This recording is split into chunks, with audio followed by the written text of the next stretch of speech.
Ngayong gabi ginanap na ang pa-event ng minor pageant na Miss Cosmo 2025 na T-Cosmo Carnival 2025 kung saan muli nagpatalbogan ng almost 74 delegates ng kanilang national costumes. Sa totoo lang, hindi ko maintindihan tong event nila, Dai. T-Carnival? Like World T, ha? Ano daw?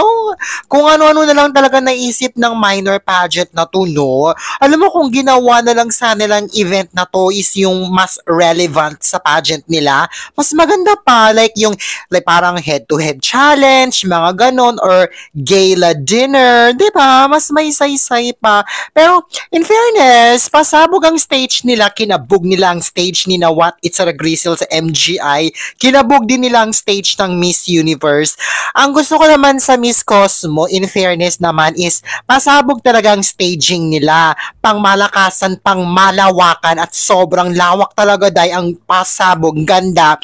So apparently, itong event nila is parang itong pa-event nila about Chaabato, 3 days pala. So, ang haba, ba diba? So, yesterday, meron na mga kandidatang naunang rumampa sa stage suot ng kanilang national costumes. Ngayong gabi naman, ang pangalawang batch ng delegates ang rumampa suot naman ng kanilang national costumes.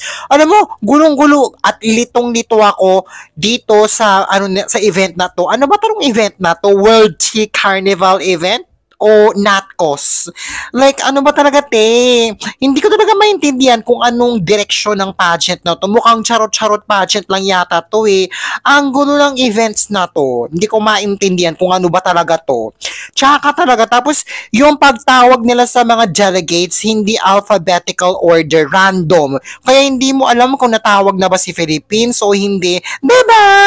Ang bangit talaga ng minor pageant na to. Sa totoo lang, Dai. Now, suot ni Chelsea Fernandez ang kanyang traditional costume ng Sultan Kudarat na nire-represent niya. So as we can see, hindi masyado bongga at pasabog ang NatCos ni Chelsea Fernandez here, which is tama lang. Pageant naman to. No need na magpabongga-bongga dito kasi wala rin naman mapapala dito ang Philippines. Diba?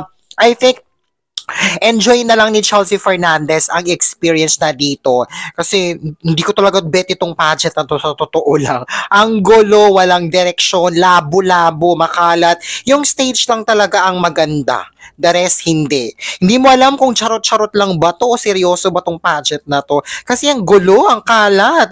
Now, for her execution naman on stage, okay naman. Nadala naman niya yung NatCos niya ng maayos. She even did a short traditional dance of Sultan Kudarat.